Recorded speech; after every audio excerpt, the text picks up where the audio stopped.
আপনার কাছে Jio, Airtel, Vodafone idea অথবা বিএসএনএল অর্থাৎ যে কোনো কোম্পানির সিম কার্ডই আপনাদের কাছে থাকুক না কেন, আপনাদের জন্য কিন্তু আরও কয়দিন মাত্র পর থেকে একটা দারুণ সুখবর আসতে চলেছে। হ্যাঁ বন্ধুরা, এবার থেকে আপনাকে আর আপনাদের সিম কার্ড চালানোর জন্য প্রতি মাসে 200 টাকা কিংবা 250 টাকা কিংবা 300 টাকা খরচা করতে হবে না। আপনি যদি না চান যে আমাদের ডেটার দরকার নেই, আমাদের মেসেজের দরকার নেই, শুধুমাত্র আমরা কথা বলবো, তো সেক্ষেত্রেও আপনারা আলাদা প্ল্যান পাবেন। যদি আপনাদের মনে হয় যে শুধু ডেটার প্রয়োজন, সেটা তো আছেই। আর যদি মনে হয় যে শুধু এসএমএসের প্রয়োজন, তো শুধুমাত্র এসএমএসের জন্য আপনারা আলাদা প্যাক পাবেন, অর্থাৎ আলাদা রিচার্জ ভাউচার পাবেন। তার জন্য আপনাকে প্রতি মাসে 200 টাকা 250 টাকা করার দরকার পড়বে না। ইতিমধ্যে কিন্তু ট্রায়ের তরফ থেকে ঘোষণা করে দেওয়া হয়েছে যে প্রত্যেকটি টেলিকম কোম্পানিকে বাধ্যতামূলকভাবে ট্রায়ের এই নিয়মটি মানতেই হবে। কিন্তু বিভিন্ন টেলিকম কোম্পানি কি করেছে, তারা ট্রায়ের কাছে আবেদন করেছে যাতে তারা ট্রায়ের এই সিদ্ধান্তটিকে তারা তুলে নেয়, অর্থাৎ তারা নর্মালি বর্তমানে যেরকমভাবে ব্যবসা করছে সেরকমভাবেই যেন তারা ব্যবসা করতে পারে, এই একটা রিকোয়েস্ট করেছিল ট্রাইকে। তো সেক্ষেত্রে ট্রাইয়ের তরফ থেকে কিন্তু ক্লিয়ারলি জানিয়ে দেওয়া হয়েছে যে এ ব্যাপারে তারা পুনর্মূল্যায়ন করবে না, অর্থাৎ আবার তারা কোনো রকম রিভিউ করবেই না। তো সেক্ষেত্রে তারা যে নির্দেশ দিয়েছে প্রত্যেকটি টেলিকম অপারেটরকেই সেই নির্দেশ মানতেই হবে। হ্যাঁ বন্ধুরা, এখানে দেখুন, এখানে বলা রয়েছে যে সিদ্ধান্ত প্রত্যাহারের কোনো সম্ভাবনাই নেই। পৃথক রিচার্জ ভাউচার চালু নিয়ে এবার কিন্তু কঠোর হয়েছে ট্রাই। হ্যাঁ বন্ধুরা, শুধুমাত্র কথা বলা অথবা যদি ইন্টারনেটের জন্য পৃথক রিচার্জ ভাউচার আনতে নির্দেশ দেওয়া হয়েছে টেলিকম সংস্থাগুলোকে। এ ব্যাপারে সংস্থাগুলো কিছু আপত্তির কথা জানালেও এই সিদ্ধান্ত যে প্রত্যাহার করার কোনো সম্ভাবনা নেই তা কিন্তু ফের স্পষ্ট করে দিয়েছে টেলিকম ক্ষেত্রের নিয়ন্ত্রক সংস্থা ট্রাই। সম্প্রতি ট্রায়ের চেয়ারম্যান অনিল কুমার লাহোটি জানিয়েছেন যে গ্রাহকদের ডেটা ব্যবহারে উৎসাহ দেওয়া হচ্ছে, তার মানে এটা নয় যে তারা তা ব্যবহার না করলেও তাকে টাকা দিতে হবে। বর্তমানে তো এমনটাই হচ্ছে।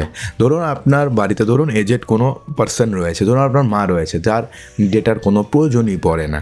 তো সেক্ষেত্রে কি হচ্ছে, তাকে তো মোবাইলের সিম কার্ড তো চালু রাখতে হবে।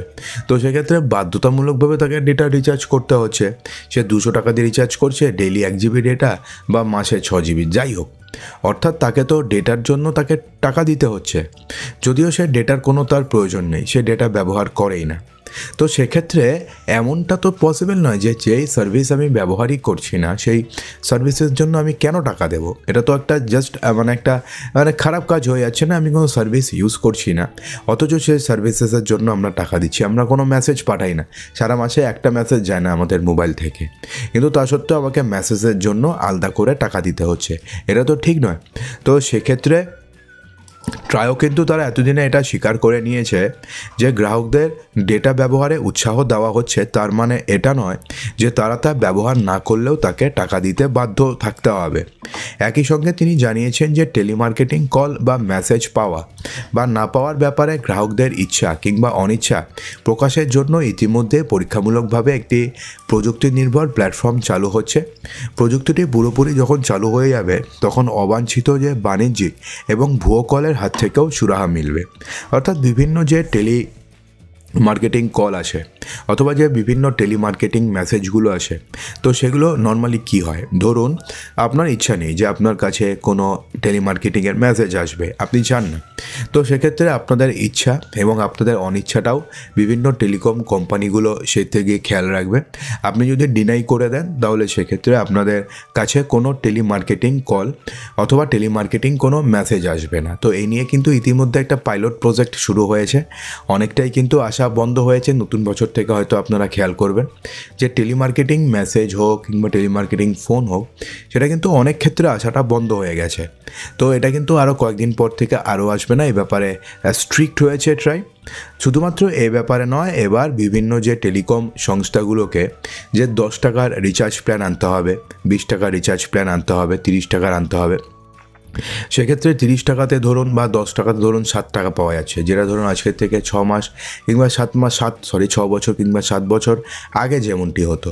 যেমন 10 টাকাতে রিচার্জ করলে আপনি 7 টাকা পেতেন, তাহলে সেক্ষেত্রে আপনি পার কল আপনি 1 টাকা দিয়ে করলেন বা 50 পয়সা লাগলো, সেটা আলাদা ব্যাপার। কিন্তু আপনাকে তো বাধ্যতামূলকভাবে প্রতি মাসে 200 টাকার কিংবা 250 টাকার রিচার্জ তো করতে হতো না। কিন্তু এখন সিম চালু রাখতে গেলে মাসে মিনিমাম 200 টাকা একটা রিচার্জ করতেই হয়।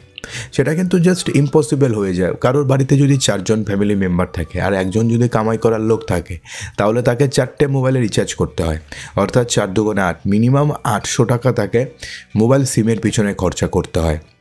তো সেক্ষেত্রে সে যদি 10,000 টাকা ইনকাম করে, 4টা সিমে যদি সে 800 টাকা যদি সিমের পিছনেই খরচা করে, তাহলে সেটা তো তার পক্ষে তো মান্থলি সংসার চালানোটা ইম্পসিবল হয়ে যাবে।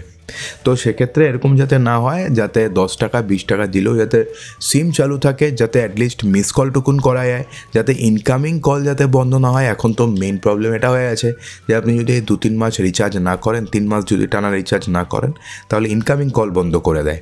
তো সেক্ষেত্রে আপনার একটা নাম্বার যেটা আপনার খুব ভ্যালিড, বা যেখানে ব্যাংকের বিভিন্ন অ্যাকাউন্টের সাথে লিঙ্ক করা রয়েছে, আধার কার্ডের সাথে লিঙ্ক করা রয়েছে, অনেক মানুষকে দেওয়া রয়েছে, সেই নাম্বার যদি